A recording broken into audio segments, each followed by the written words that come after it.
क्यों होना है? तो भाई संडे को ऐसे पढ़ा करें जैसे कि ये आपकी ज़िंदगी का आखिरी संडे है और कल आई कैब का पेपर है। संडे को ऐसे पढ़ा करें कि कल आई कैब का पेपर है। कितने लोग इस तरह संडे को पढ़ते रहे हैं पास में, मैट्रिक में, एफएससी में, कि कल हमारा फाइनल पेपर है मंडे को, इस तरह संडे को पढ़ें। कितने लोग आज से ऐसा करेंगे कि संडे को इस तरह पढ़ें जो पिछला पढ़ा हुआ है कि जैसे कल उसका पेपर है। तो फिर इसके बाद जो है वो एंड के ऊपर जो है वो जब क्लासेस एंड हो रही होंगी तो कोई कह रहा होगा कि मैंने चैप्टर 4 जो है वो रिवाइज़ करना है, और आप दिल ही दिल में चैप्टर 4 साथ साथ कर लेता तो ये हाल ना होता इसका। लेकिन उसके सामने तो नहीं हंसेंगे ना, वो तो फिर और ज़्यादा डाउन हो जाएगा। तो दिल ही दिल में आप आदमी देख यार पोंगा संडे आएगी हैं। कल आपके घर में पहला संडे आ रहा है, ऑनलाइन वालों के घर संडे गुजर चुका है, कल आप लोगों के घर में पहला संडे आ रहा है, तो इस संडे को आपने प्रोटोकॉल देना है। क्लियर? तुम्हें सर्दी लगे? थोड़ी थोड़ी ऐसे ऐसे कर रहे हो, ये तो आप दे ज़्यादा हो जाएगी। अच्छा जी, पेज नंबर 11 निकालें साथ वाले की बुक का।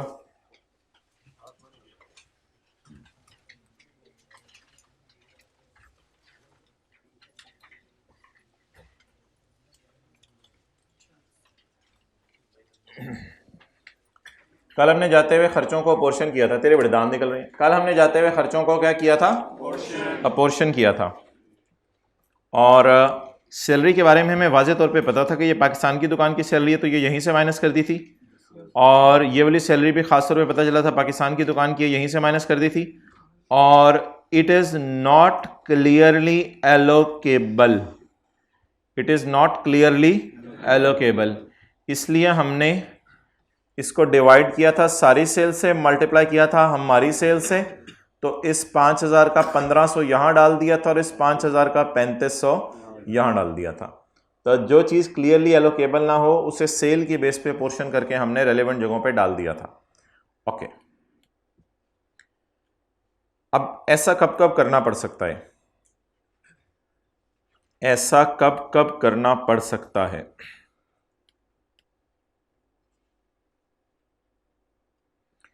ऐसा 3 मौकों पे करना पड़ सकता है। नंबर 1, ग्राउंड फ्लोर के ऊपर आपकी दुकान है जहां पे आप चीजें बना के बेच रहे हैं, इसे मैं इनकम फ्रॉम बिजनेस कहूंगा। तो ग्राउंड फ्लोर पे आप कमा रहे हैं इनकम फ्रॉम बिजनेस, और फर्स्ट फ्लोर के ऊपर आपने जो है वो अपना घर किराए पे दिया हुआ है और आप खुद जो है वो छत पे रहते हैं, सोते हैं। तो ग्राउंड फ्लोर के ऊपर आप इनकम फ्रॉम बिजनेस कमा रहे हैं और फर्स्ट फ्लोर के ऊपर जो है वो आपने ये पोर्शन किराए पे दिया हुआ है। अब एक सवाल अराइज होगा कि बिजली का बिल आएगा, बिजली का बिल। अब ये जो बिजली का बिल है, ये बिजली का बिल दोनों जगहों के लिए इस्तेमाल होगा, यानी बिजली चलेगी जलेगी यहाँ पे भी और बिजली यहाँ पे भी इस्तेमाल हो रही होगी। तो बिजली का बिल का अगर 1 ही मीटर लगा हो तो क्या वाज़े तौर पे पता चल रहा होगा कितनी बिजली यहाँ इस्तेमाल हुई और कितनी बिजली यहाँ इस्तेमाल हुई? क्या वाज़े तौर पे पता चल रहा होगा? क्लियरली एलोकेबल होगा या नहीं होगा? तो इसको दोनों में क्या करना पड़ेगा? अपोर्शन करना पड़ेगा। तो जब कभी कोई बंदा एक वक्त में एक से ज़्यादा हेड ऑफ इनकम में इनकम कमा रहा हो और उनके लिए इकट्ठा एक खर्चा कर दे और पता ना चल रहा हो कितना खर्चा कितने के लिए किया, तो फिर खर्चे को दोनों हेड्स पे किसी रीजनेबल बेस पे क्या करना पड़ेगा? अपोर्शन करना पड़ेगा। पढ़ें जी। वेयर खर्चा खर्चा और डिडक्शन, खर्चे को खर्चा भी कहते हैं, डिडक्शन भी कहते हैं। ये अलाउंस ना डिडक्टेबल अलाउंस नहीं है ज़कात, ये हम चैप्टर 8 के अंदर देखेंगे, इसलिए अभी बस इसको पढ़ लें, लेकिन ये है क्या इसके चक्कर में ना जाएं। अच्छा चुप कर आप मोबाइल को। वेयर खर्चा रिलेट्स टू, जहां खर्चा रिलेट करे कमाना of more than 1 head of income, आप कमा रहे हैं एक से ज्यादा हेड ऑफ इनकम में। द खर्चा द डिडक्शन शेल बी तोड़ो तोड़ो, खर्चे को क्या करो खर्चे को क्या कर दो? टोटे टोटे कर दो इसके। कैसे? ऑन एनी मुनासिब बेसिस, कल हमने कौन सी मुनासिब बेसिस ली थी? कल हमने क्या रीजनेबल बेस ली थी? सेल। कल सेल की बेस पे खर्चों को पोर्शन किया था on any reasonable basis considering the nature and size of activity. किस एक्टिविटी का साइज ज्यादा था? किस एक्टिविटी का साइज ज्यादा था? कनाडा का साइज ज्यादा था, पाकिस्तान की एक्टिविटी का साइज कम था, डिपेंडिंग अपॉन सेल। ये हमने डिसाइड किया था।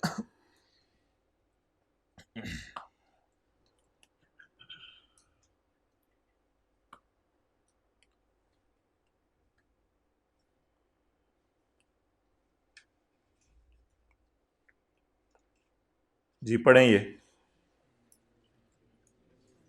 जो मैंने हाईलाइट किया वो पढ़ें।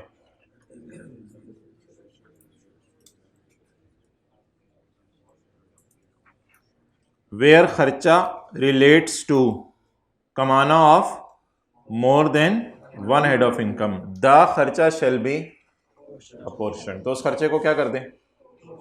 कैसे करें? कैसे करें? ऑन एनी रीजनेबल बेस, किसी रीजनेबल बेस के ऊपर उसे अपोर्शन कर दें। जो मेन लाइन है वो ये है, ये वाली, द खर्चा शेल बी अपोर्शन। इसको अपोर्शन कर दें ऑन एनी रीजनेबल बेस।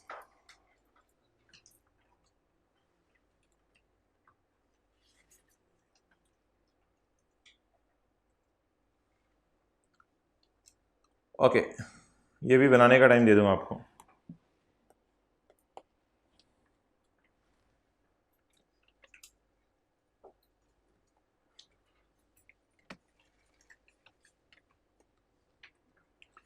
ऐसा भी हो सकता है कि ग्राउंड फ्लोर पे दुकान हो और फर्स्ट फ्लोर पे आप खुद बीवी बच्चों के साथ रह रहे हो।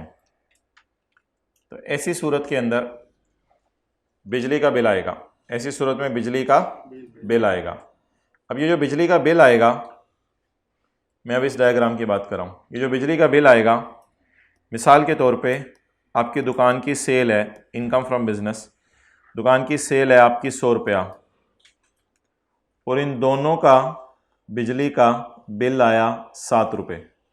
अब बिजली का बिल आया 7 रुपये, दुकान की सेल है 100, तो अब दुकान की सेल में से सारा बिजली का बिल माइनस करें या सारे को अपोर्शन करके? अपोर्शन करके। अगर मैंने 100 में से 7 माइनस कर दिया, दुकान की सेल 100, उसमें से 7 का खर्चा माइनस कर दिया, तो इस बात का मतलब ये होगा कि 7 रुपये का बिजली का बिल मैं माइनस कर रहा हूं, और जो 7 रुपये का बिजली का बिल माइनस कर रहा हूं वो घर का भी है और वो दुकान का भी है। क्या सारा माइनस होना चाहिए या उसमें हमारा पोर्शन? उसमें हमारा पोर्शन, जितना बिजनेस में यूज हो रहा है। हाँ, ये आप कह सकते हैं कि बिजनेस के अंदर नीचे एसी जो है वो 3 लगे हुए हैं दुकान के ऊपर, और घर में जो है वो एक एसी लगा हुआ है, तो मैं 5 रुपये यहां से माइनस करता हूं। It makes sense. बट आप ये नहीं कह सकते कि बिजनेस की सेल में से पूरा 7 रुपये का खर्चा माइनस कर लें, क्योंकि घर का खर्चा बिजनेस का खर्चा नहीं होता, बल्कि घर के खर्चे को कहा जाता है ड्रॉइंग्स। ओनर घर पैसे लेके चला गया। तो इसलिए बता दें, अगर एक बंदे के पास एक घर हो और उसी घर में नीचे उसने दुकान खोली हो, तो क्या बिजली का bill income from business calculate करते हुए सारा माइनस करेगा या सिर्फ दुकान का बिजली का बिल माइनस करेगा? सिर्फ दुकान का बिजली का बिल माइनस करेगा। तो ये 2 बातें हो गई। तीसरी बात अब हम नोट करते हैं, ये 2 नोट कर लें। ए बी, इसके आगे एक बी ए भी है, यानी तीसरा पॉइंट भी है।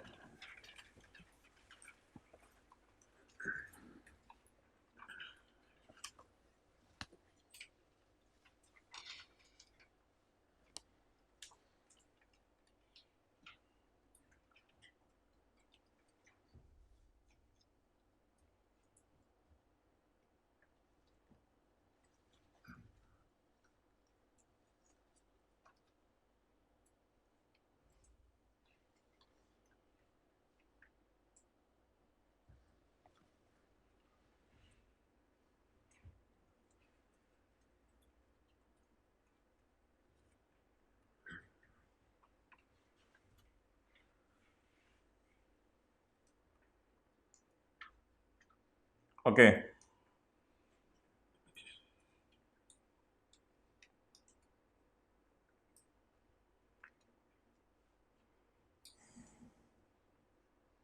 इधर दोनों जगह से इनकम कमा रहा है, इधर सिर्फ एक जगह से इनकम कमा रहा है और एक जगह दूसरी है।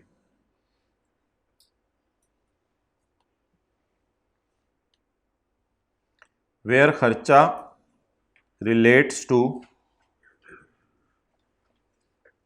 कमाना of income under a head of income and for some other purpose, जैसे घर के लिए यूज करे बिजली।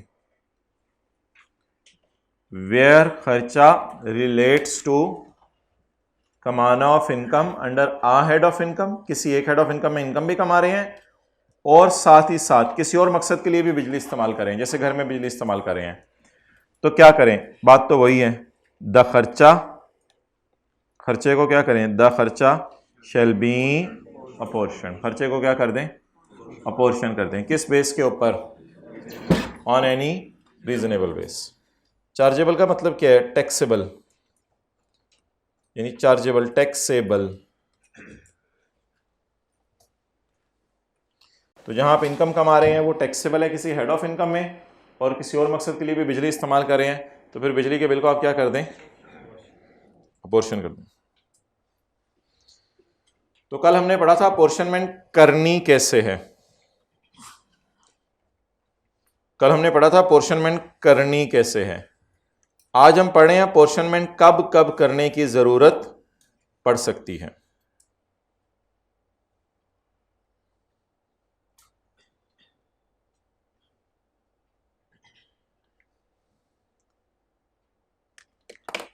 अच्छा जी, हमारे लॉ में इनकम जो है वो दो किस्म की हैं, एक है नॉर्मल टैक्स रिजीम और एक है फाइनल टैक्स रिजीम।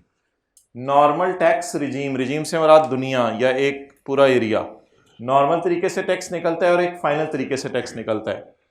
अब ये जो नॉर्मल तरीके से टैक्स निकलता है ये हम लोगों ने देखा हुआ है, ये जो नॉर्मल तरीके से टैक्स निकलता है ये हम लोगों ने देखा हुआ है। नॉर्मल तरीके से कैसे टैक्स निकलता है?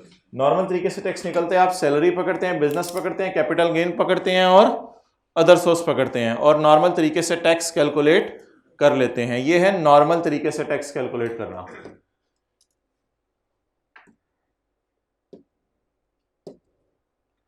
नॉर्मल तरीके से टैक्स कैलकुलेट करना, नॉर्मल तरीके में business, property, capital gain, other source, salary, और ये क्या आ जाती है हमारी टोटल इनकम। टोटल इनकम में से क्या माइनस करते हैं? ज़कात। तो क्या आ जाती है हमारी टैक्सेबल इनकम। फिर जिस पे जाके टैक्स लगाते हैं, किस टेबल में? टेबल 1 और 2 में। इस दुनिया को, इस सारी दुनिया को क्या कहते हैं? Normal tax regime. और एक और दुनिया है, और एक और दुनिया है, that is final tax regime. ये दुनिया में आज आपको पहली दफा लेके जाया जा रहा है, फाइनल टैक्स रिजीम। इसमें आती है डिविडेंड इनकम। क्या आती है? डिविडेंड इनकम, यानी आपने किसी कंपनी के शेयर खरीदे और शेयर खरीद के उस पर आपको प्रॉफिट मिल रहा है, ये डिविडेंड इनकम है। और आप कभी कभी बैंक में पैसे रखवा के क्या कमाएंगे? Interest income. और आप पाकिस्तान से चीजें खरीद के बाहर के मुल्क में एक्सपोर्ट कर रहे हैं, बाहर के मुल्क में बेच रहे हैं। ये सारी की सारी जो दुनिया है, नोट करने का टाइम दिया जाएगा, ये सारी की सारी जो दुनिया है, ये कौन सी वाली दुनिया है? Final tax regime. यहां पर जो रेट हैं वो थोड़े डिफरेंट हैं। यहां सेपरेट रेट है, 15% टैक्स रेट है। कितना रेट है? 15। यानी डिविडेंड पे भी 15% टैक्स रेट है और इंटरेस्ट इनकम पे भी 15% टैक्स रेट है। यानी आप 15% टैक्स देते हैं। 15% टैक्स देंगे, 15% टैक्स देंगे या इन टेबल्स के मुताबिक टैक्स देंगे? तो नॉर्मल रिजीम और फाइनल रिजीम में क्या फर्क है? नॉर्मल रिजीम पे कौन से टैक्स लगते हैं? टेबल 1 और 2 वाले। और इस फाइनल रिजीम के ऊपर कौन सा टैक्स लगता है? 15%। फाइनल रिजीम के ऊपर कौन सा टैक्स लगता है? 15%। 15%। क्लियर? चलें नोट कर लें। मैं डंडे सोटे लेके दूसरी क्लास में जा रहा हूं।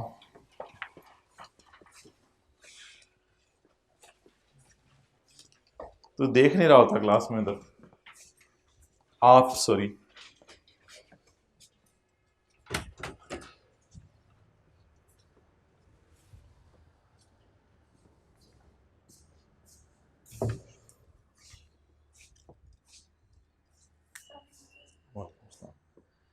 जी कोई सवाल?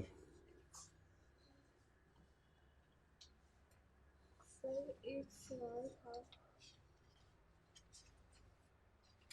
ये जो टोटल इनकम कैलकुलेट करनी थी, इसमें जो टोटल इनकम जो हमारी आती है ज़कात लेस करने के बाद, वो भी मतलब सारे हेड्स ऑफ इनकम की ऐड करके जो हमें एग्जेम्प्ट करनी होती है वो भी ऐड करके टोटल इनकम आती है कि वो हाँ, वो exempt ऐड वाली करके टोटल माइनस, इनकम आती है, फिर वो माइनस करते हैं बाद में, उसको बाद में माइनस करना है? ठीक। और सबसे एंड पे फिर ज़कात, उसको पहले बाद में ज़कात।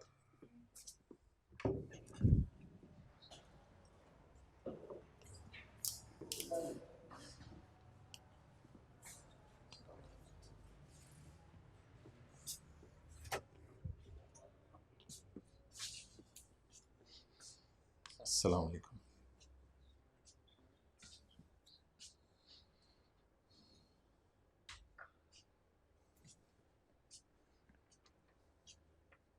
सर आपने फर्स्ट एग्जांपल में बताया कि हम इसके ऊपर टॉप फ्लोर पे रह रहे हैं, तो सर वो भी तो घर ही हुआ। वो तो मैं वैसे ही मजाक कर रहा था, उधर बिजली तो नहीं फिर इस्तेमाल कर रहे हैं ना, छत पे सो रहे हैं।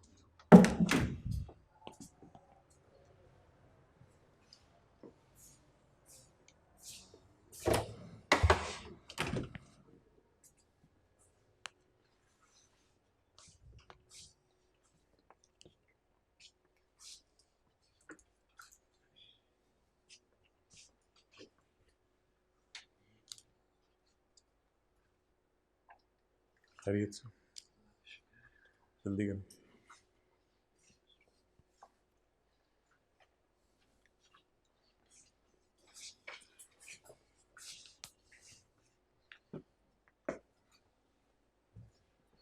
जब भी हमारे घर संडे आएगा तो हमने क्या समझना है,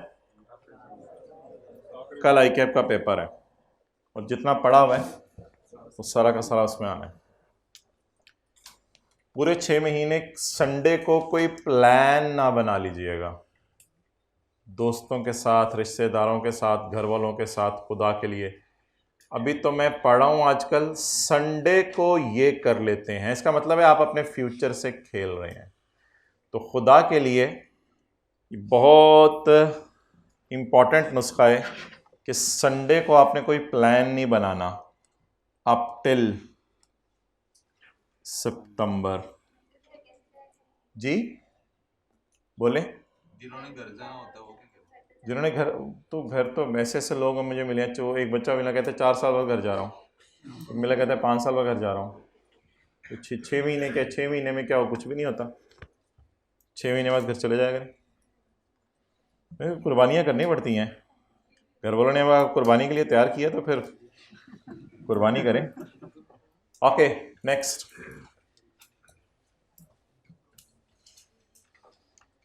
अच्छा, business, property, capital gain, other source of salary को जब जमा किया जाए इसे कहा जाता है टोटल इनकम, और इसमें से जब ज़कात माइनस की जाए तो इसे कहा जाता है टैक्सेबल इनकम। इस सारी दुनिया का नाम है नॉर्मल टैक्स की दुनिया, नॉर्मल टैक्स की दुनिया।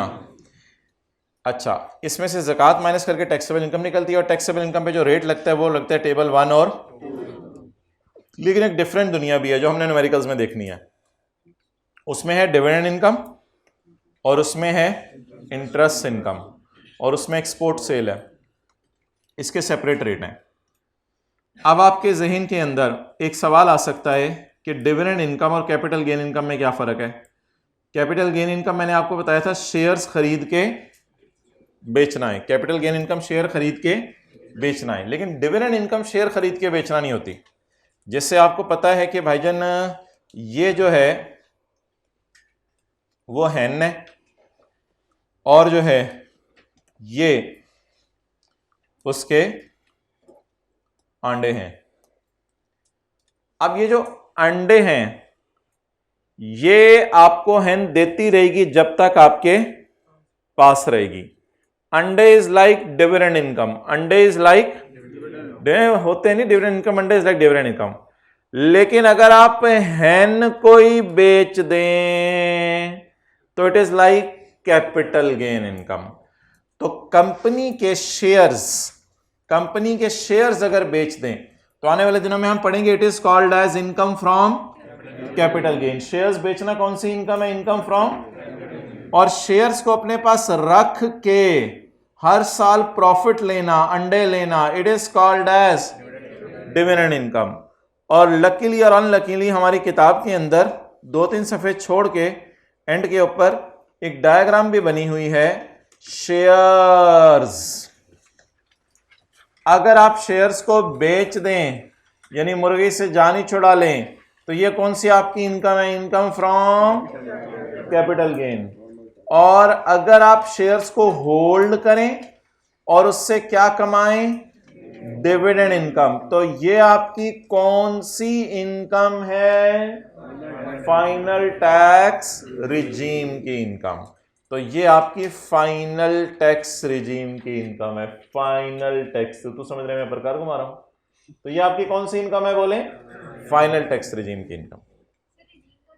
दुनिया एक वर्ल्ड पूरा, यानी एक साइड पे आप ले गए हैं, नॉर्मल रिजीम अलग और फाइनल टैक्स रिजीम अलग।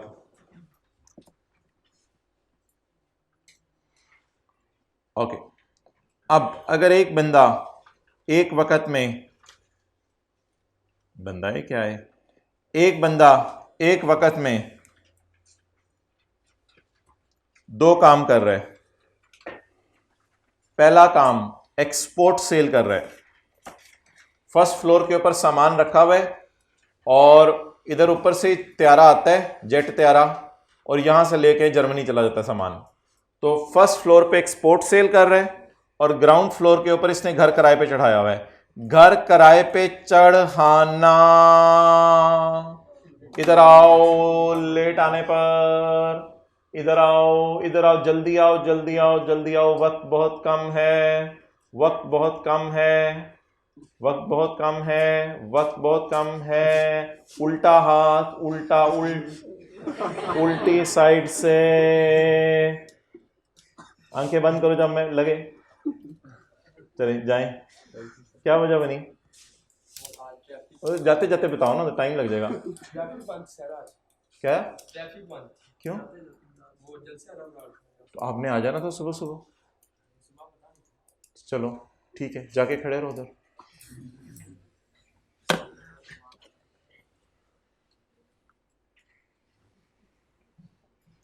अच्छा जी, अब आप तो हंसना नहीं, अमीर हंसने भेजे थे। अब मुझे बताएं, एक ये बंदा एक वक्त में 2 काम कर रहा है, एक नॉर्मल टैक्स रिजीम की इनकम कमा रहा है, बैठ जाओ, और एक फाइनल टैक्स रिजीम की इनकम कमा रहा है। तो ऐसी सूरत में अगर बिजली का बिल आएगा, इसको दोनों में क्या करना पड़ेगा? तो आज हमने 3 सिचुएशंस पढ़ी जिनमें खर्चों को क्या करना पड़ता है? अपोर्शन करना पड़ता है। कब कब? Where you are earning income under more than, where you are earning income under a head of income, and for some where you are earning taxable income and final tax regime income। अच्छा, इसको ना taxable income कहते हैं, normal tax regime वाले को। इसलिए normal tax regime वाले को टैक्सेबल इनकम कहते हैं क्योंकि इसके फॉर्मेट का पार्ट है टैक्सेबल इनकम। अच्छा, वैसे अगर ज़्यादा बारीक बीनी से देखें तो ये भी टैक्सेबल हैं, इनका भी रेट दिया हुआ है 15%, ये भी टैक्सेबल हैं, लेकिन ये लॉ मेकर ना इनके लिए टैक्सेबल का लफ्ज़ यूज़ नहीं करता, बस वो कहते हैं ये इनकम हैं। ये क्या है?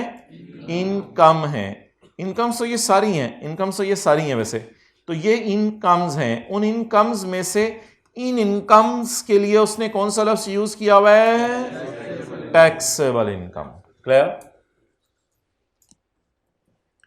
तो ये देखें जरा आप अंग्रेजी,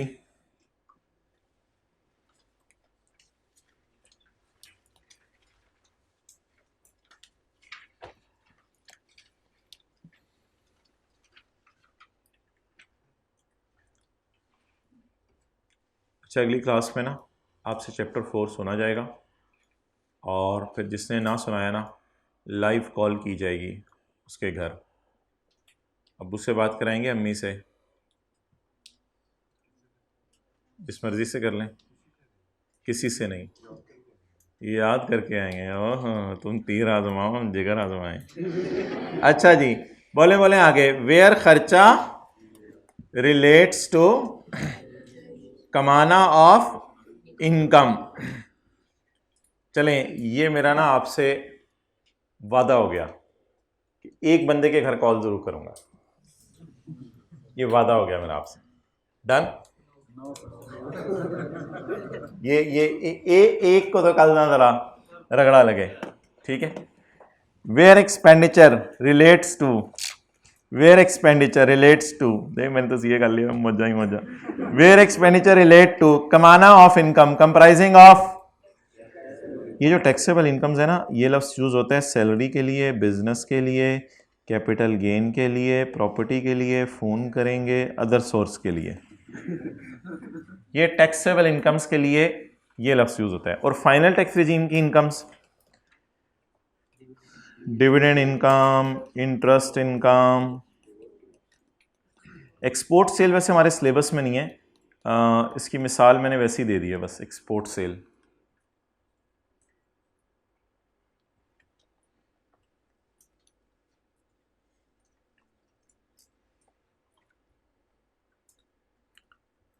तो कितनी सिचुएशंस बन सकती हैं जहां इनकम को पोर्शन करना पड़ेगा?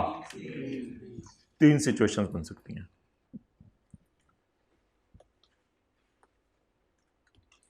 वेयर खर्चा रिलेट टू कमाना of income comprising of taxable income and income following under final tax regime, यानी एक ही वक्त में आप टैक्सेबल इनकम भी कमा रहे हैं और income under final tax regime भी कमा रहे हैं।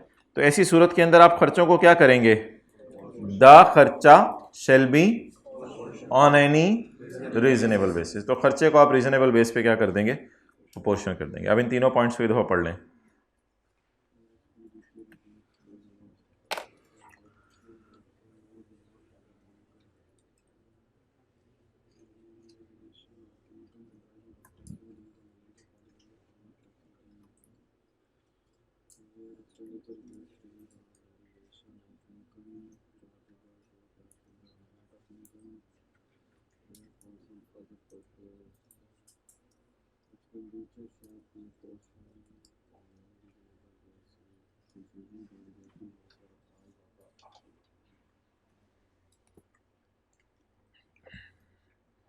तो भाई ये सैंडविच की ऊपर वाली ब्रेड है और ये सैंडविच की नीचे वाली ब्रेड है और ये इसके अंदर जो है वो कबाब है, ये इसके अंदर जो है ऑमलेट है और ये इसके अंदर प्याज है। तो ये तीनों बातें ऊपर वाले दोनों पॉइंट्स के साथ, ऊपर वाले और नीचे वाले पॉइंट्स के साथ मिल रही हैं। तो 3 सिनेरियोज बन गए। जब आप कमा रहे हैं इनकम एक से ज़्यादा हेड में, या आप टैक्सेबल इनकम कमा रहे हैं। टैक्सेबल इनकम का लफ्ज़ नॉर्मल टैक्स रिजीम के लिए है, ये लिख लिया। टैक्सेबल इनकम का लफ्ज़ नॉर्मल टैक्स रिजीम वाली चीज़ों के लिए है। जब आप इनकम कमा रहे हैं नॉर्मल टैक्स रिजीम वाली और फाइनल टैक्स रिजीम वाली। और तीसरा सिनेरियो, जब आप किसी एक हेड ऑफ इनकम में इनकम कमा रहे हैं और साथ ही किसी और पर्पस के लिए भी बिजली इस्तेमाल कर रहे हैं, तो इन तीनों सूरतों में द खर्चा शेल बी अपोर्शन्ड, आपको खर्चों को अपोर्शन करना पड़ेगा।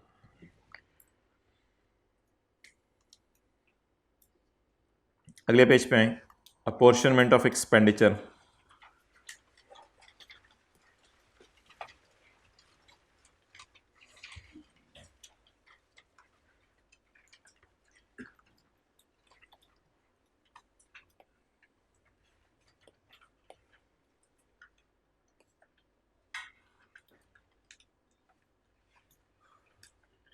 अच्छा, रूल्स है। रूल्स किसी चीज को एक्सप्लेन करने के लिए होते हैं। Any expenditure that is incurred for a class,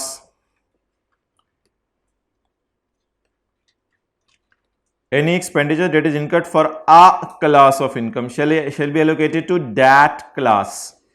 focus करें, a that any expenditure which is incurred for a class of income shall be allocated to that class. अगर आपको पता चल रहा है कौन सा खर्चा किसके, तो वो वहीं से माइनस करें। any expenditure incurred for a particular class of income shall be allocated to that class. Any expenditure that is incurred for a single class of income shall be allocated to that class.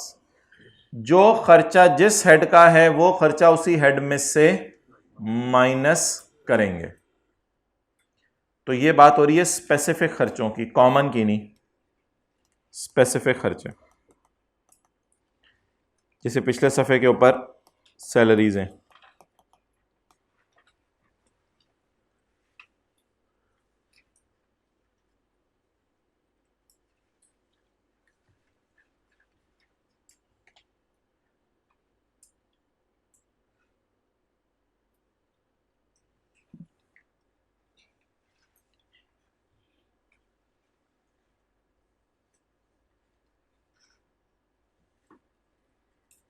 Any expenditure that is incurred for a class shall be allocated to that class.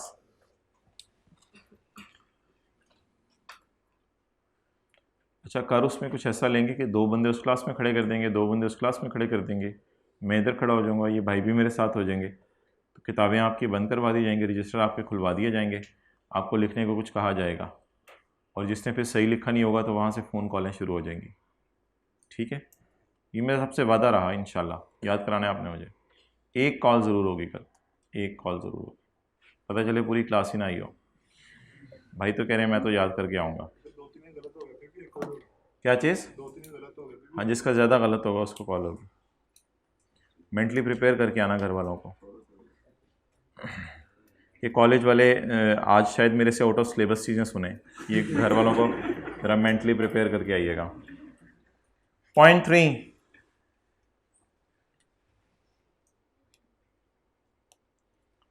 Point 3 इसके ना हम random days पे किया करेंगे, क्योंकि एक day पूरे हफ्ते में फिक्स कर दिया तो बच्चा छुट्टी कर लिया करेंगे.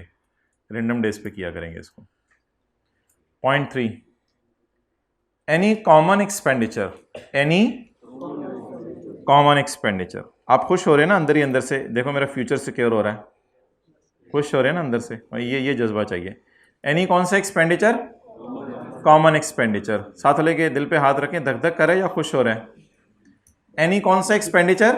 Common expenditure. Any common expenditure, any common deduction, any common allowance. Allowance अभी कोई बताया नहीं मैंने आपको. Any common expenditure which relates to business, जो कि बिजनेस के लिए आप करें, इंक्लूडिंग प्रिजम्पटिव बिजनेस. प्रिजम्पटिव होता है फाइनल का दूसरा नाम, और इसकी मिसाल मैंने आपको एक्सपोर्ट सेल दे दी है. एक्सपोर्ट सेल भी एक बिजनेस है, लेकिन इसका रेट अलग है. और एक और बिजनेस भी होता है एग्जेम्प्ट इनकम, जिसकी मिसाल हमने कही थी एग्रीकल्चर. तो जब आप खर्चा करें किसी हेड के लिए और वो बिजनेस के लिए खर्चा हो, या फाइनल टैक्स रिजीम का खर्चा हो, या एग्जेम्प्ट इनकम का खर्चा हो, तो इट शैल बी एलोकेटेड. इसको क्या किया जाएगा? बोले, एलोकेट किया जाएगा. It shall be allocated. इसको एलोकेट किया जाएगा to each class of income. हर क्लास ऑफ इनकम पे इसको एलोकेट किया जाएगा according to the following formula. अब इसमें जो वो बात कहना चाह रहा है,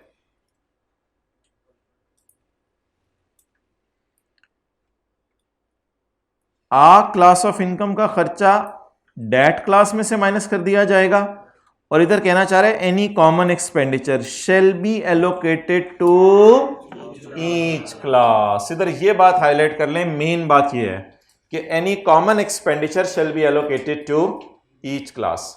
कॉमन एक्सपेंडिचर को कहां माइनस किया जाएगा? ईच क्लास, हर एक में से. दैट या ईच? दैट या ईच?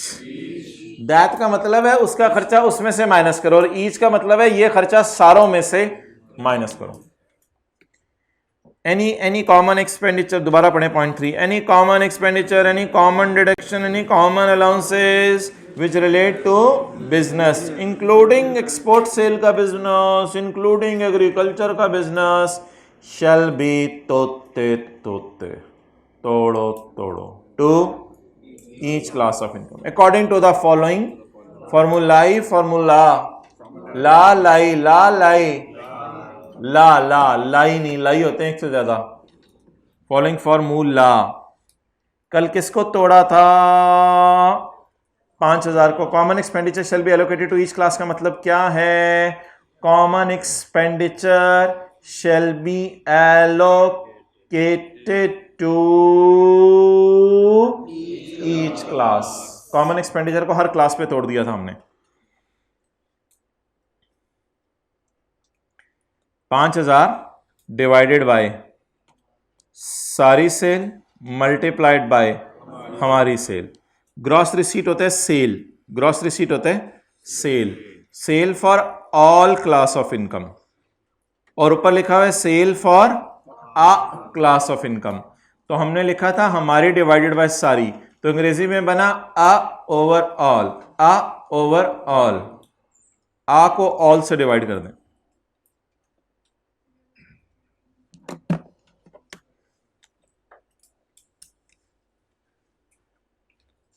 तो खर्चे को पकड़ें, डिवाइड करें सारी सेल से और मल्टीप्लाई करें हमारी सेल से।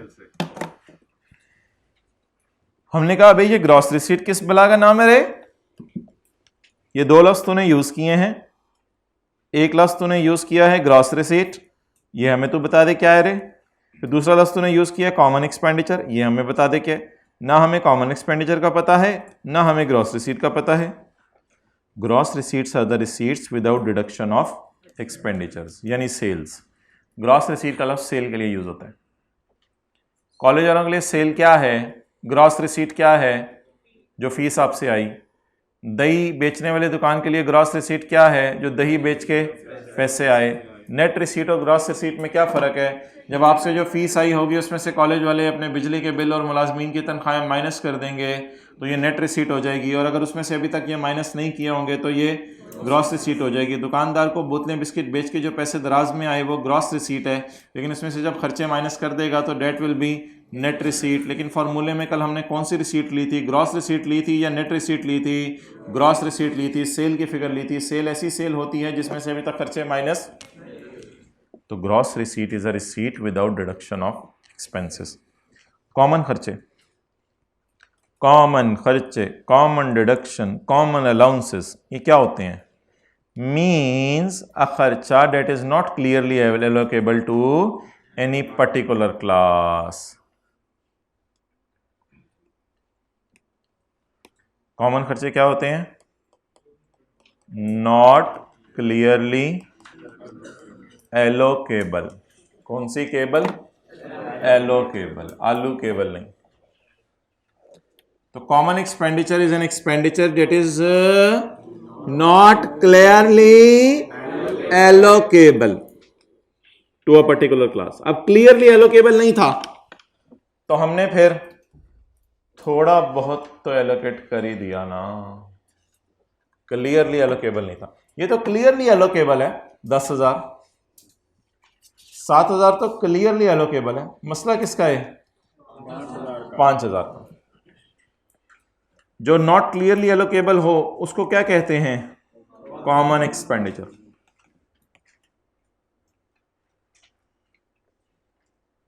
Okay, where a person is earning net commission बाद में करते हैं। अच्छा जी, अगली हेडिंग बोलें क्या है? Class of income. Class of बच्चे, बच्चों की क्लास नहीं, क्लास ऑफ, हमने तो लफ्ज पढ़ा था हेड्स ऑफ इनकम। हमने क्या लफ्ज पढ़ा था? और इधर क्या लफ्ज से यूज कर रहे हैं? Class of income. अंडे एक एक करके खा लें। ओके, अच्छा, हेड्स ऑफ इनकम और क्लास ऑफ इनकम में क्या फर्क है? ये क्या थे? हेड्स ऑफ इनकम, लेकिन ये सारी क्या हैं? Class of income. Head of income एक छोटा लफ्ज है और क्लास ऑफ इनकम एक बड़ा लफ्ज है। Class of income, class of income में से ये जो है ना, ये वाले, ये इनको हेड्स ऑफ इनकम कहा जाता है, और इन सब को class of income. Let it be, no problem का है। Class of income means income chargeable under the head salary, income chargeable under the head income from business, income chargeable under the head income from capital gain, income chargeable under the head income from other source, income chargeable under the head income from property. भाई अफसोस के साथ ऐलान किया जाता है कि business के दो हिस्से हैं, एक बिजनेस है स्पेक्यूलेशन और एक है नॉन स्पेक्यूलेशन। स्पेक्यूलेशन बिजनेस अलग समझा जाएगा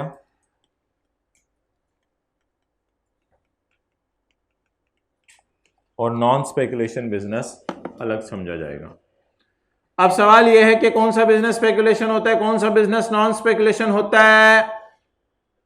नॉन स्पेक्यूलेशन बिजनेस तो आप वो जो देखते हैं रोजाना, जनरल स्टोर है, कोई अस्पताल खुला हुआ है, कोई क्लिनिक खुली हुई है, कोई सीए फर्म है, कोई फैक्ट्री है, कोई और बंदा चीज़ें खरीद के बेच रहा है, ट्रेडर है, मैन्युफैक्चरर है, ये सारे के सारे बिजनेस जो आपको नजर आते हैं वो नॉन स्पेकुलेशन है। स्पेकुलेशन बिजनेस आपने शायद जिंदगी के किसी मोड़ पे कभी ना देखा हो, इसलिए स्पेकुलेशन बिजनेस के लिए वेट कीजिए चैप्टर 8 का। बहरहाल आज के बाद हम बड़ा कॉन्फिडेंस से कह सकते हैं कि हमने शुरू में पढ़ा था 5 हेड है, आज पता चला 6 हेड्स ऑफ इनकम हैं। इसमें बिजनेस एक स्पेक्यूलेशन और दूसरा नॉन स्पेक्यूलेशन। फिर कभी देखेंगे जिंदगी के किसी मोड़ पे कि what is non speculation business. अच्छा जी, एग्जाम्प्ट इनकम की मिसाल क्या दी थी? Agriculture income. आगे क्या आ रहा है? Income chargeable as separate block of income. Income कोई सेपरेट ब्लॉक ऑफ इनकम की इनकम, ये भी आपको मैं आज बता नहीं रहा क्योंकि ये तो बात फिर बहुत बढ़ जाएगी, क्योंकि हमने पेज 15 पे आके किसी दिन ये देखना है कि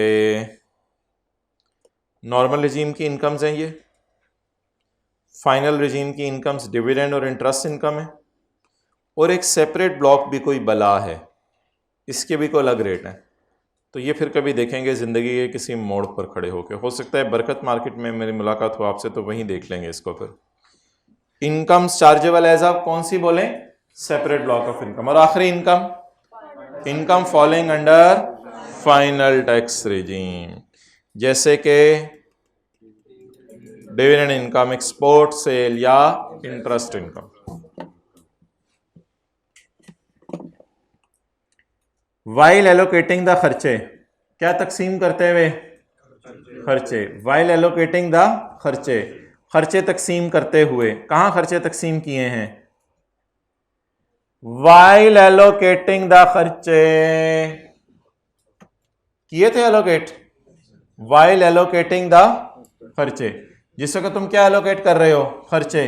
the nature and source of each class must be considered, उसकी नेचर सामने रख लेना, उसकी नेचर सामने रख लेना। हो सकता है बिजली घर में भी जल रही हो, बिजनेस में भी इस्तेमाल हो रही हो, लेकिन बिजनेस के अंदर 4 एसी लगे हैं, घर में हीटर तक नहीं लगा, एसी तो दूर की बात है। तो फिर नेचर एक्टिविटी की ये कहती है कि बिजनेस को ज्यादा बिजली का बिल माइनस होना चाहिए और घर को थोड़ा बिजली का बिल माइनस होना चाहिए। Is it so? Okay.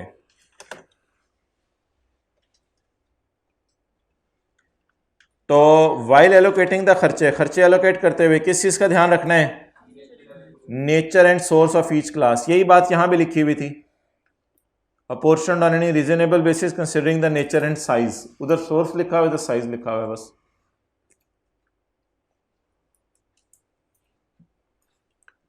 The basis of allocation, कल कौन सी बेसिस यूज की थी? सेल्स। कल कौन सी बेसिस यूज की थी? सेल्स बेस यूज की थी, यानी सेल्स की बेस के खर्चों को अपोर्शन किया था। डिवाइडेड बाय सारी सेल मल्टीप्लाइड बाय हमारी सेल, तो कल सेल की बेस पे अपोर्शन किया था। The basis of allocation of expenditure, the basis of allocation of deductions and the basis of allocation of allowances. इसको क्या करना है? The basis of allocation should be certified by a CA. इसको आपने CA से certify करवाना है, यानी जो कैलकुलेशन कल हमने परफॉर्म की थी इसको आपने क्या करवाना है? सीए से सर्टिफाई करवाना है, यानी सीए से सर्टिफिकेट लेना है कि सीए इधर आ, तू बता कि ये कैलकुलेशन हमने सही की है या गलत की है। और अगर सीए ज़्यादा फीस मांग रहा है तो कॉस्ट एंड मैनेजमेंट अकाउंटेंट से ये करवा लीजिएगा। और जो सर्टिफिकेट सीए बना के देगा इसको एक्सेप्ट कर लेगा कमिश्नर।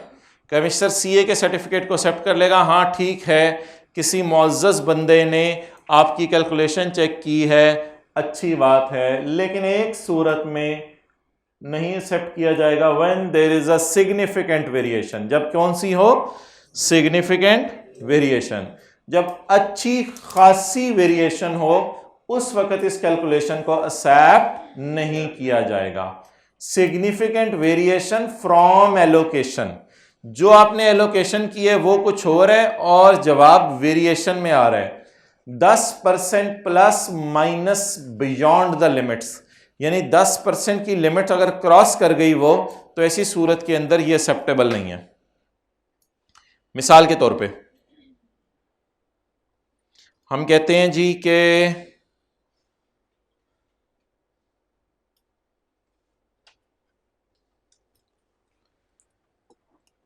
जब 5000 को कल एलोकेट किया था तो जवाब आना चाहिए था 1500। 5000 को जब एलोकेट किया था तो जवाब क्या आना चाहिए था? 1500। और 3500 एक जगह डाल दिया था हमने, 1500 एक जगह डाल दिया था।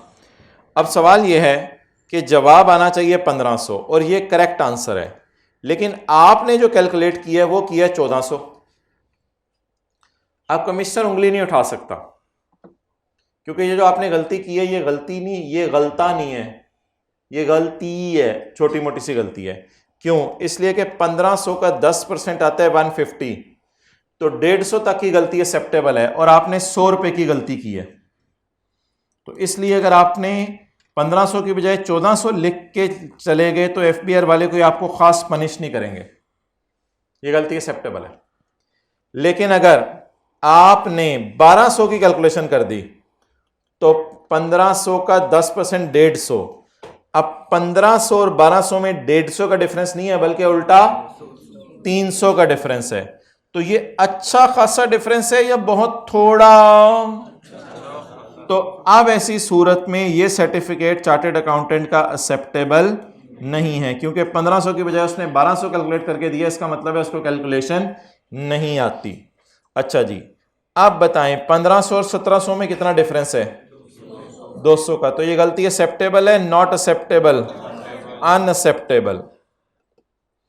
1500 का 10% कितने? 150। 1500 और 1620 में कितना फर्क है? 120। तो ये गलती क्या है? एक्सेप्टेबल। नोट करो।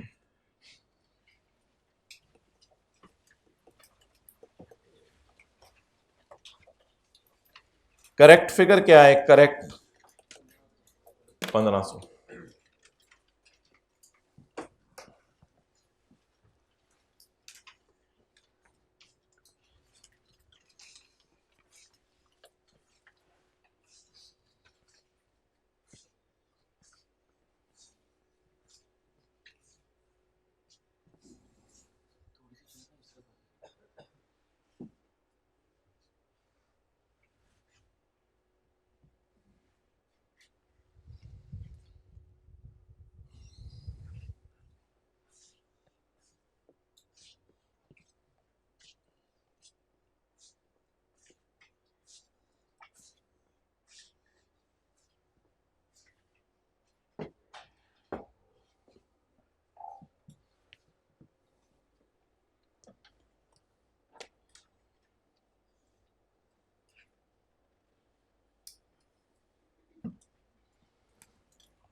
Okay,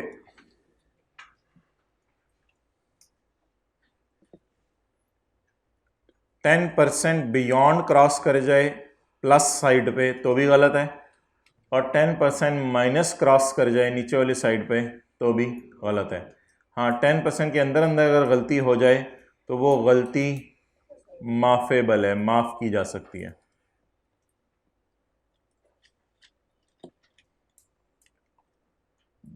The basis for allocation of expenditure, deduction and allowances should be certified by a CA और cost and management accountant. This certificate shall be accepted by commissioner. Commissioner इस सर्टिफिकेट को तब accept करेगा unless के उसमें क्या आ जाए, significant variation. What is significant variation? +10% से भी क्रॉस कर जाए या -10% से भी क्रॉस कर जाए। ओके, बस अब आज हमने ये सेक्शन 68 पढ़ना है और इट्स ओवर।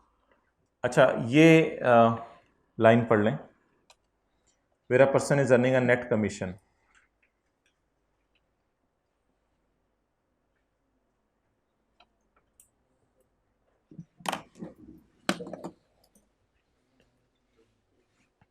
मिस्टर ए हैं, वो पंखे बेच रहे हैं। पंखे बेच रहे हैं, पंखे बेच रहे हैं का मतलब ये है कि उसका सेल ऑफ फैंस का कारोबार है। फैन खरीदता है और खरीद कर बेचता है, तो सेल ऑफ फैंस का कारोबार है। अच्छा, इसके अलावा उसका एक कारोबार है सेल ऑफ टॉयज का as a commission agent. Commission agent का क्या मतलब है? ये टॉयज खरीद के बेच रहा है या कोई बंदा इसके पास रखवा जाता है और फिर ये आगे बेचता है, और वो बंदा कहता है कि मैं इस पे क्या ले लूंगा आपसे, कमीशन। फैंस खुद बेच रहे खरीद के और टॉयज किसी से ले लेता है और आगे बेच देता है, लेकिन अगर नहीं बिकते तो वो टॉयज उसको वापस भी कर देता है। सेल ऑफ टॉयज में ये काम कर रहा है as commission agent at 10% commission. अब ग्रॉस रिसीट इसको हुई 40 रुपए, यानी टॉयज बेच के आए 40 रुपए। अब सवाल ये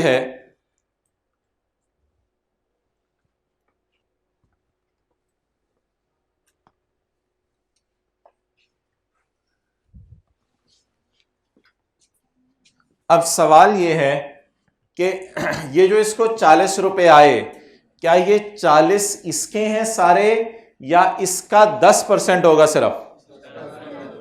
ये 40 किसी की सेल है या इसकी सेल है? इस 40 का कितने % होगा इसका? तो 40 को ये ग्रॉस रिसीट कह सकते हैं, लेकिन हमारा लॉ मेकर कह रहे हैं अब जब आप इस बंदे की सेल निकालो ना, मिस्टर ए की सेल, तो मिस्टर ए की सेल शुड नॉट बी 10 + 40, क्योंकि 10 तो इसका अपना है, लेकिन 40 का कितना है इसका? 4। तो 10 + 4 इसकी सेल क्या हुई? 14 हुई। इसकी सेल या इसकी ग्रॉस रिसीट क्या हुई? 14। लेकिन कमीशन एजेंट की ग्रॉस रिसीट के लिए उसने ग्रॉस रिसीट का लफ्ज यूज नहीं किया, एक अजीब सा लफ्ज यूज किया, ग्रॉस प्रॉफिट। लेकिन ये वो ग्रॉस प्रॉफिट नहीं है जो आपको पढ़ाया जाता है इंट्रो के अंदर, sale minus cost of sale वाला। ये मुराद है, इसका उर्दू में तर्जमा बनेगा ग्रॉस पैसे आए, और इसका उर्दू में तर्जमा बनेगा ग्रॉस बचत। ये प्रॉफिट लिखे मैंने, ग्रॉस बचत। तो what is gross I? What is gross बचत? 4 नोट कर लें।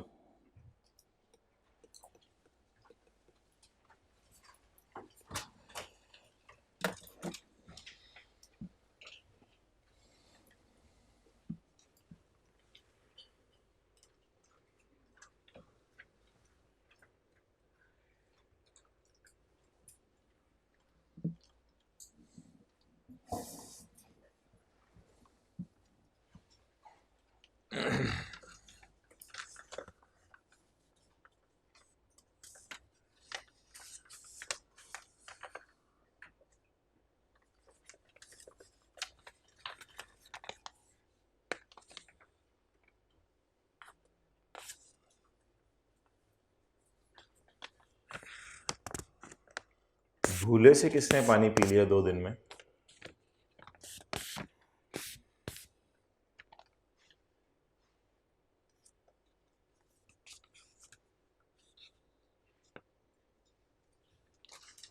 इफ्तारी थोड़ी की है कम पिछले साल की बनिस्बत। हर साल ना कम कीजिएगा, 2 साल बाद जो एक नवाला खा रहे हो।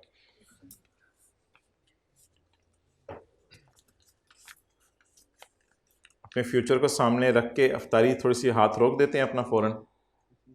नहीं यार, नहीं यार, पेट ज़्यादा भर जाएगा, पढ़ा नहीं जाएगा। कभी बबलू इधर गिरा होगा, कभी बबलू उधर गिरा होगा।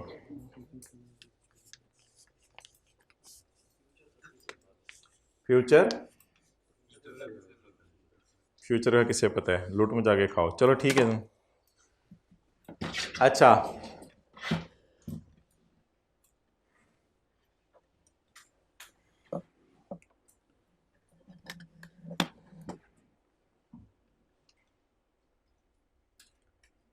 तो what is his gross receipt? 40। But what is his gross बचत? अच्छा, अब जब इस बंदे की अपनी सेल की बात की जाएगी तो क्या इस बंदे की अपनी सेल शुड बी 10 + 40 50 और 10 + 4 14? अब इसको ये क्या कहेगा? सारी सेल। क्या कहेगा? और ये हमारी सेल, और ये हमारी सेल, हमारी सेल। तो हमारी सेल ये भी है और हमारी सेल ये भी है, लेकिन इन दोनों को जमा कर दें तो ये सारी सेल। तो बस बात यह है कि ये जवाब गलत है और ये जवाब सही है।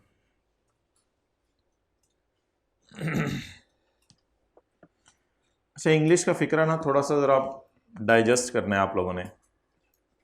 इंग्लिश का फिक्रा, where a person is earning net commission, gross लेके जा रहे हैं या नेट बचा कुचा लेके जा रहा है? नेट बचा कुचा लेके जा रहा है। ग्रॉस 40 तो नहीं लेके जा रहा, 40 में से 4 लेके जा रहे हैं। Where a person is earning a net commission और ब्रोकरेज, इसका नाम ब्रोकरेज भी है कमीशन का। देन हिज ग्रॉस बचत will be taken as his sale, उसकी ग्रॉस बचत उसकी सेल समझी जाएगी। उसकी ग्रॉस बचत उसकी सेल समझी जाएगी या उसकी ग्रॉस रिसीट उसकी सेल समझी जाएगी? ग्रॉस बचत कितनी है? 4। 4 उसकी सेल समझी जाएगी या 40 उसकी सेल समझी जाएगी? 4। अब जरा उर्दू में तर्जुमा करने की कोशिश करते हैं ताकि मादरी जुबान में आप इसको लिख लें।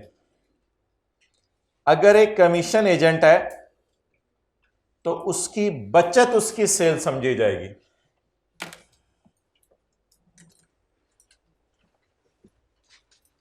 ये मैंने उर्दू लिखवाई है, इसको लिखें, फिर जरा इंग्लिश से कंपेयर करें। अगर एक कमीशन एजेंट है तो उसकी बचत उसकी सेल समझी जाएगी। थोड़ा सा इंग्लिश का फिक्रा समझ के इधर से ही जाना है। लिख लें, कुछ नहीं होता, आप भी लिख लें। अगर एक कमीशन एजेंट है तो उसकी बचत उसकी सेल समझी जाएगी।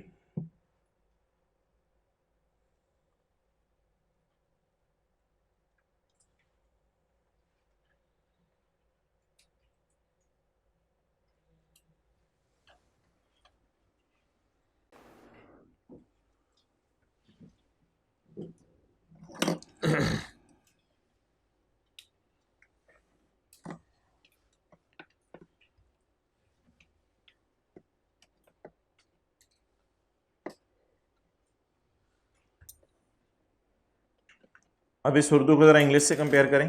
जागते रहना भाइयों। Where a person is earning net commission, जहां एक बंदा क्या कमा रहा है? Net commission. देन हिज बचत will be taken as his sale. ऐसे वैसे आम लोगों की सेल क्या होती है? बचत या जो ग्रॉस 40 रुपए आए। लेकिन इस सिनेरियो में अगर ये कमीशन एजेंट है तो फिर इसके लिए क्या सेल होगी? 4 रुपए। अच्छा जी, fair market value.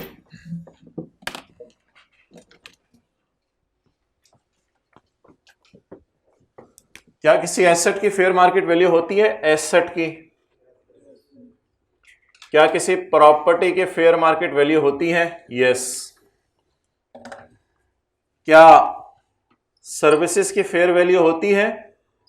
Yes, services की फेयर वैल्यू होती है। एक डॉक्टर को आपने आंखें दिखाई, उसने 2000 मांगे। दूसरे डॉक्टर को आपने आंखें दिखाई, उसने 3000 मांगे। तो क्या पता चला कि सर्विसेज की क्या है? Fair value. डॉक्टरों को आंखें दिखाते हैं, शर्म नहीं आती। अच्छा, तो सर्विसेज की भी क्या होती है? बोले फेयर वैल्यू। रेंट की फेयर वैल्यू होती है? बिल्कुल होती है। ये कमरा इस मार्केट में इतने रुपए किराए में मिल रहा है, ये रूम इस मार्केट में इतने रुपए किराए में मिल रहा है, मैं घर जा रहा हूं, ऑनलाइन ही क्लासें ले लूंगा। अच्छा, तो इसका क्या मतलब है? रेंट की भी क्या होती है? फेयर वैल्यू होती है। तो एसेट, प्रॉपर्टी, सर्विसेज, रेंट, हर चीज की क्या होती है मार्केट में? फेयर वैल्यू होती है।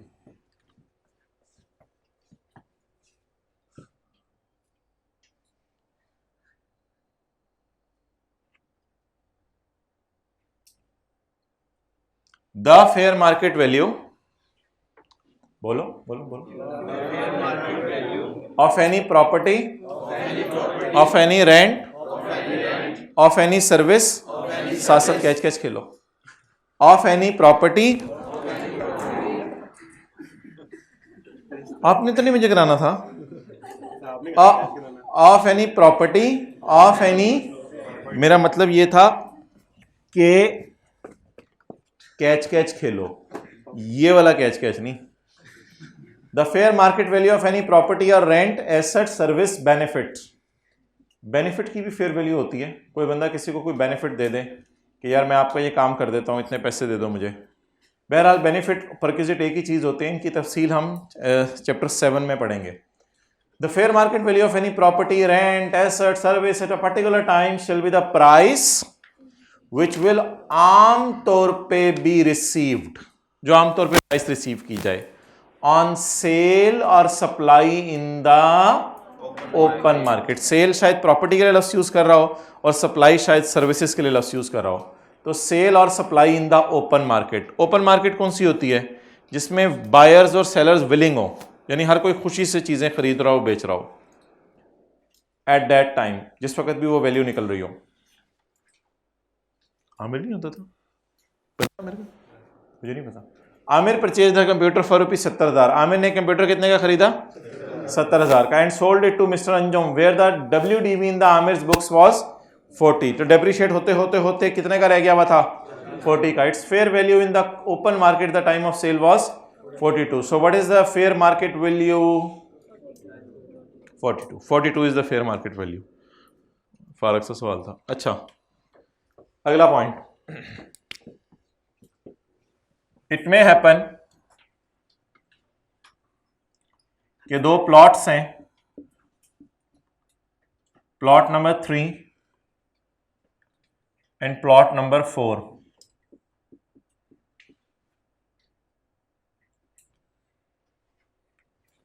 ये है विद रिस्ट्रिक्शन, यानी इस पे रिस्ट्रिक्शन लगी हुई है, रिस्ट्रिक्शन ऑन सेल या ऑन ट्रांसफर। इसके बेचने पे गवर्नमेंट ने रिस्ट्रिक्शन लगाई हुई है, और इस प्लॉट पे देयर इज नो रिस्ट्रिक्शन, कोई रिस्ट्रिक्शन नहीं है। इस प्लॉट पे गवर्नमेंट ने इसलिए रिस्ट्रिक्शन लगाई हुई है क्योंकि हो सकता है यहां पे ब्रिज बनाना हो गवर्नमेंट ने। अब अगर आप मार्केट में जाएंगे तो मार्केट में ये प्लॉट 10 लाख का है, और ये प्लॉट मसला होने की वजह से 6 लाख की इसकी फेयर वैल्यू है।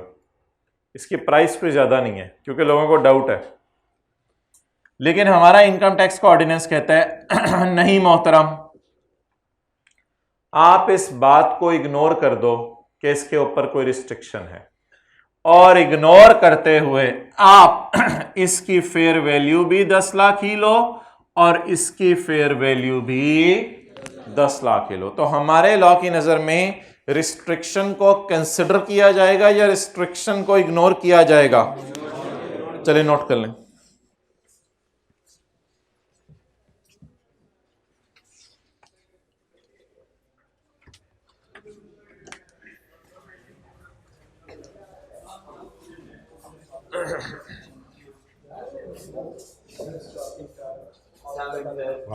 आ गया तेरा दोस्त?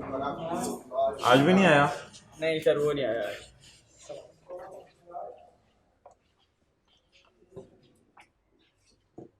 सवाल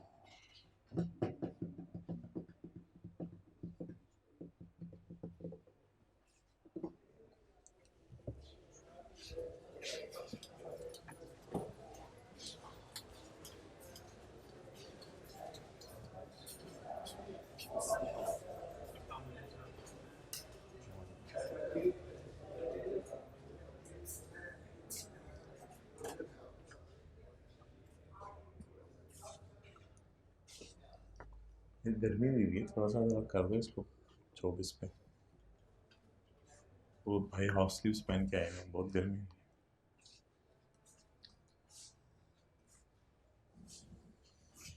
जी भाईजान, संडे कैसे गुजारेंगे? पढ़ के सर, क्या? पढ़ के आखिरी संडे कल ICAP का पेपर है। कल आई का पेपर। आप तो सारे दिन इस तरह गुजारते होंगे।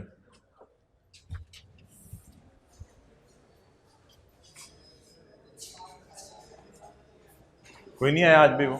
नहीं सर, वैसे ही है।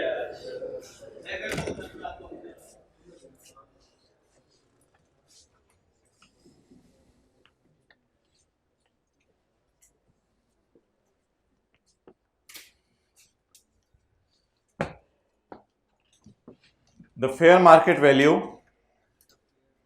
shall be determined ignoring the restriction on sale. Sale के ऊपर रिस्ट्रिक्शन इग्नोर करके फेयर वैल्यू निकलेगी या कंसिडर करके? अगर मैं इग्नोर कर दूं कि सेल के ऊपर कोई रिस्ट्रिक्शन है, इग्नोर, इफ आई इग्नोर, तो फिर वैल्यू कितनी है?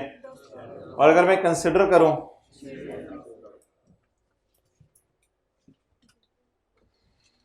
अच्छा जी, sometimes it may happen, sometimes ऐसा होता है जिंदगी के किसी मोड़ पर कि किसी चीज की फेयर वैल्यू कैश में मालूम नहीं हो रही होती। ऐसी सूरत में the fair market value shall be determined ignoring the fact that it is not convertible to, इस फैक्ट को इग्नोर कर दो, हालांकि हकीकत है, इस हकीकत को इग्नोर कर दो कि it is not convertible to cash, and जबरदस्ती कन्वर्ट इट टू कैश, इसको जबरदस्ती कन्वर्ट करो कैश में। अब इसकी एग्जांपल लेते हैं और इसको जबरदस्ती कन्वर्ट करो फिर कैश में।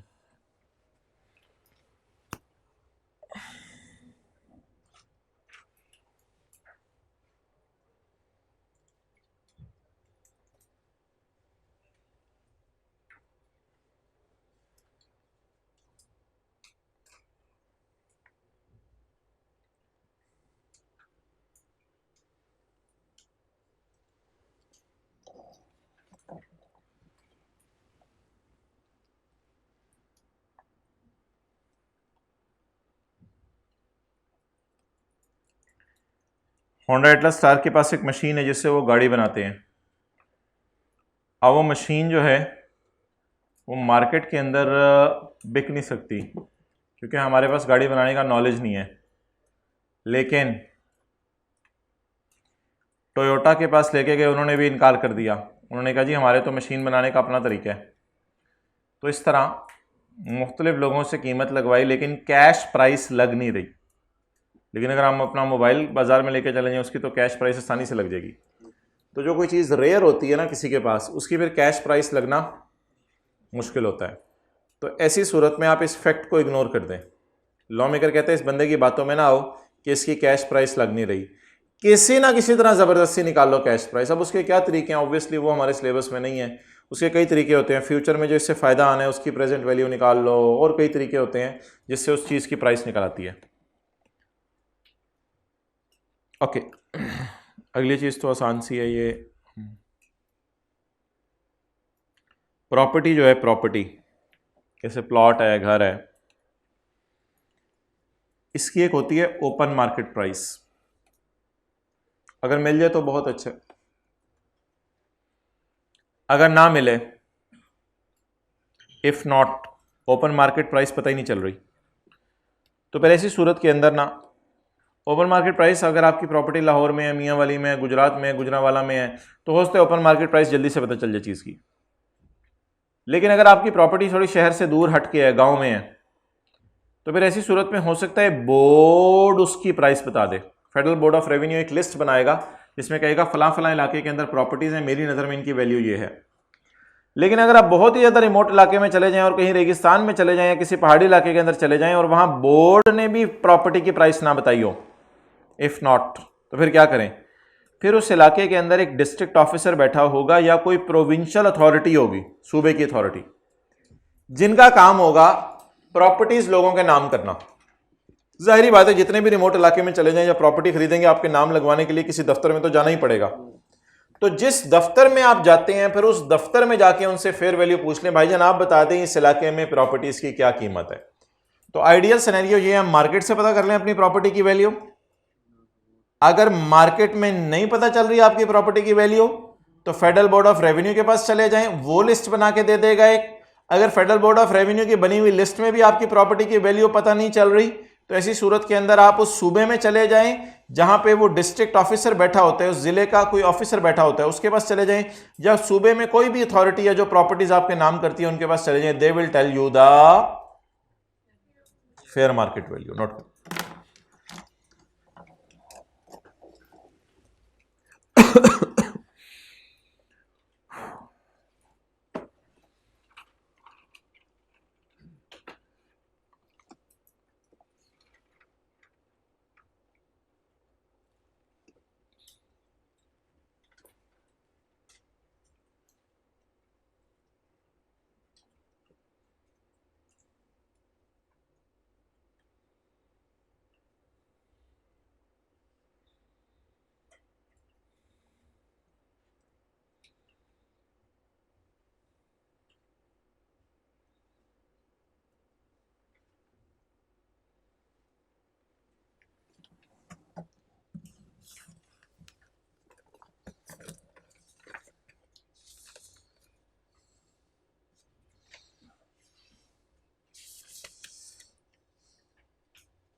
ओके, पढ़ लें जी।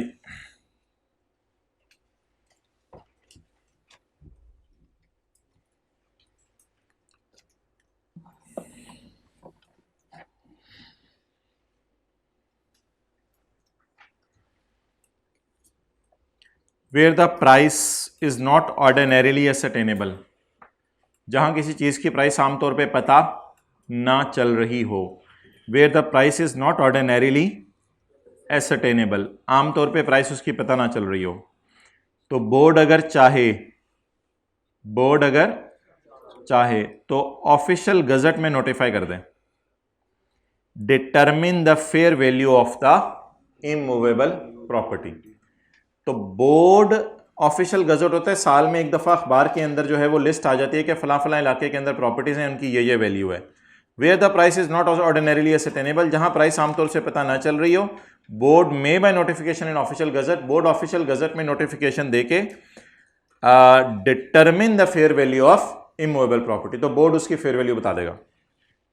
और अगर where the fair value of any immovable property of an area has not been determined by board, has also not been determined by board, board भी इसकी फेयर वैल्यू नहीं बता पा रहा, या बोर्ड ने जो लिस्ट बताई है उसमें फेयर वैल्यू अवेलेबल नहीं है।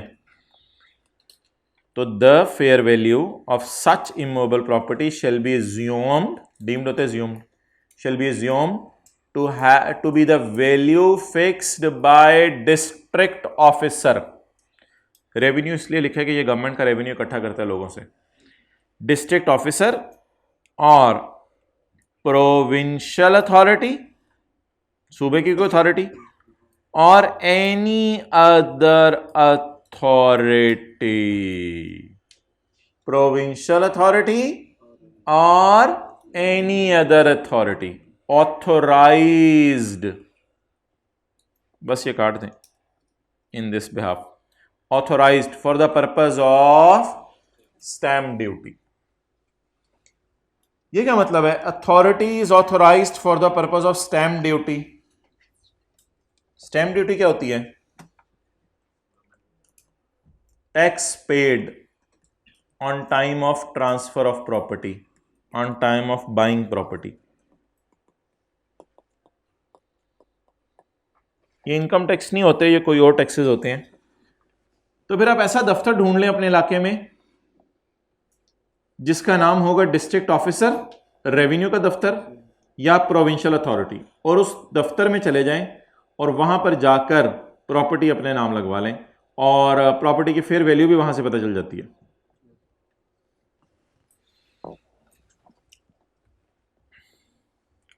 कल किसके दादा फोत हुए थे?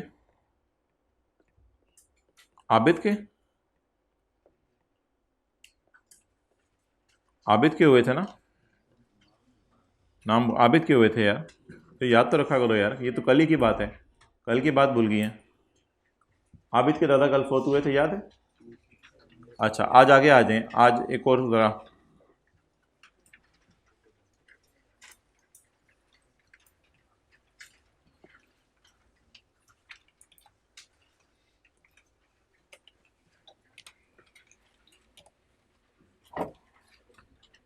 The Income Tax Department initiating a proceeding. ये इनिशिएट कर रही है एक proceeding against Mubeen. Issued a demand notice requiring him to pay that outstanding amount of tax liability. उसे एक डिमांड नोटिस गया है, डिमांड होता है मांगना. उसे एक डिमांड नोटिस गया है जिसमें उसे रिक्वायर किया गया है टू पे द बकाया अमाउंट ऑफ टैक्स लाइबिलिटी. तुम्हारा कोई बकाया टैक्स पड़ा हुआ है वो जमा करा दो. बकाया अमाउंट ऑफ टैक्स फॉर 2015 के साल का तुम्हारा कोई टैक्स पड़ा हुआ है वो हमें जमा करवा दो. अलॉन्ग विद डिफॉल्ट सरचार्ज, और साथ लेट पेमेंट पे इंटरेस्ट भी लेके आओ. डिफॉल्ट सरचार्ज में भी कॉल्ड एज लेट पेमेंट पे इंटरेस्ट. तो तुम अपनी टैक्स जमा करवा दो, लेट पेमेंट का इंटरेस्ट भी जमा करवा दो. However, इससे पहले कि वो अपना टैक्स पे करता, एक कार का हादसा हुआ जिसमें वो इस दुनिया से चला गया. जी साकिब को नोट्स पढ़ने हैं? अच्छा, क्या है? इनको क्वेश्चन बताने हैं, होमवर्क है FAR 1 वालों को बता दो मुझे, मैं इनको बता दूं. इधर से ही बता दो. लेक्चर 3 क्वेश्चन नंबर 23 और लेक्चर 4 21. माजरत भाई FAR 1 वालों की को बात बता रहे हैं. 21, हाँ 27 35 और क्वेश्चन 36 और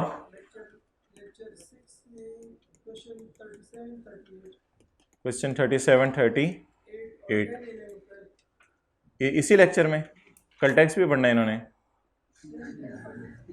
10 11 12 क्या एक सेटिंग में करने हैं सारे. लेकिन ये टैक्स की क्लास हो रही है, ये क्या तरीका है? क्या हो रहा है? गायब करने लगा हूं.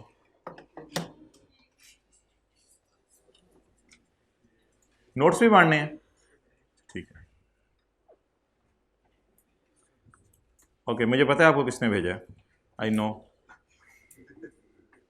अच्छा चलें जी. अंडर द प्रोविजंस ऑफ खालाजी का ordinance 2001 describe whether the tax authorities would be able to recover the amount of tax after Mubeen's death. क्या टैक्स अथॉरिटीज मुबीन के डेथ के बाद उसे टैक्स रिकवर कर सकेंगी? यस लिख के आ जाइएगा, चपेट मारेगा वो. Yes. And what would be the extent? Yes the some extent. तो इन दोनों के जवाब में बताएं क्या लिख के आना है, दरमियान में एंड है, दो अलग अलग सवाल हैं। Describe whether tax authorities would be able to recover tax after Mubeen death. क्या टैक्स रिकवर किया जा सकता है आफ्टर मुबीन डेथ? तो इसमें आप 87 का 111 रिकवर किया जा सकता है tax. Yes, the legal representative shall B liable for tax. Tax recovery किससे की जा सकती है बोलें? लीगल। तो रिकवर किया जा सकता है, हाँ 87 का 1 इसमें लिख के आएंगे। And what would be the extent of such recovery. Extent कितनी है? The liability of representative shall be limited to the extent of, तो मैक्सिमम डिसीज्ड की स्टेट जितना टैक्स रिकवर किया जा सकता है उससे ज्यादा नहीं। तो एक्सटेंट के जवाब में लिखे आएंगे 87 का केड़ा।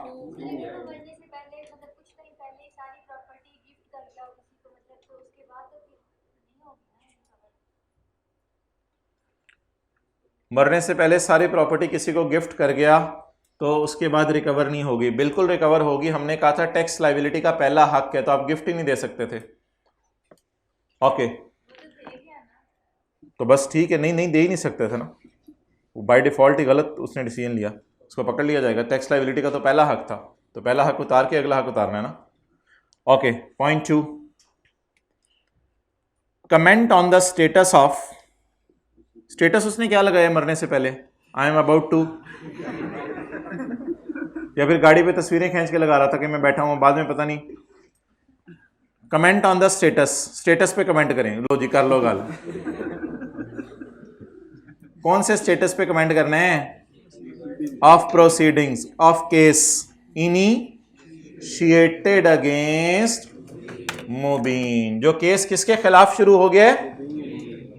मुबीन के खिलाफ शुरू हो गया था। इनिशिएटेड या इनिशिएटेड, टिड बोला है, टिड बोला है। इनिशिएटेड या टू बी इनिशिएटेड? पेंडिंग या अराइजिंग? एक्सेलेंट, सिर्फ 3 का ए लिख के आएंगे। जो कोर्ट केस क्या था? पेंडिंग था। जो कोर्ट केस क्या था? पेंडिंग था। क्लियर?